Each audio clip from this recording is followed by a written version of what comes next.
ஒரு பல்கலைக்கழக பேராசிரியர் என்ன பண்ணுறாரு, ஒரு ஞானியை சந்திக்க போகிறாரு. போய் ஞானிக்கிட்ட பேசிக்கிட்டே இருக்காரு, தனக்கு தெரிஞ்சதெல்லாம் சொல்லிக்கிட்டே இருக்காரு. தேநீர் தயாரிச்சுட்டு அந்த தேநீரை எடுத்துகிட்டு வந்து அந்த கப்பன் சாசர் இருக்கும் இல்லையா, அந்த கப்பில் ஊற்றுறாரு.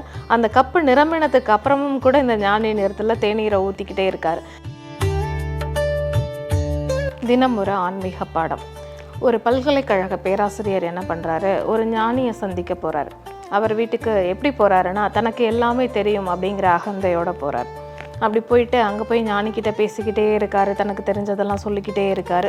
ஞானி அதற்கு எந்த பதிலும் சொல்லாமல் அமைதியாக அவருக்காகவும் தனக்காகவும் தேநீர் தயாரிக்கிறார்.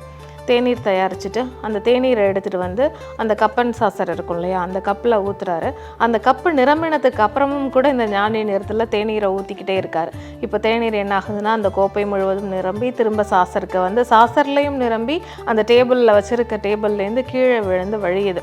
இதை பார்த்த பேராசிரியர் உடனே பதட்டமாயிட்டு சொல்கிறாரு, நீங்கள் என்ன இப்படி ஊற்றிக்கிட்டே இருக்கீங்க, டீ கீழே வரைக்கும் ஊற்றுது பாருங்கள் அப்படின்னு உடனே ஞானி சொல்கிறாரு, இதே மாதிரி தான் உன் மனம் ஃபுல்லாக பல்வேறு கருத்துக்களால் கொட்டி நிரம்பி கிடக்கு. இதையெல்லாம் காலி செஞ்சுட்டு சுத்தம் பண்ணிட்டு வா, அப்போ தான் நீ இந்த ஆன்மீகம் அப்படிங்கிற இந்த ஞானத்தையும் அதில் உள்ள கருத்துக்களையும் உன்னால் உள்வாங்கிக்க முடியும் அப்படின்னு சொல்கிறாரு. இதுலேருந்து நம்ம என்ன தெரிஞ்சுக்கிறோம் அப்படின்னா, நம்மளோட மனமும் எண்ணமும் ஒரு வெற்று இடமாக போனால் மட்டும்தான் அந்த ஆன்மீக தேடலில் நம்மளுக்கான வழி திறந்திருக்கும். அதை விட்டுட்டு எனக்கு எல்லாமே தெரியும் அப்படிங்கிற எண்ணத்தோடு போனோன்னா எதுவுமே நமக்கு ஏறாது. அதை விட்டுட்டு நான் ஒன்றும் அறியாதவன் அப்படிங்கிற பணிவும் மனப்பக்குவமும் தான் இந்த ஆன்மீக பாதையை அடையிறதுக்கு எளிமையான வழிகள்.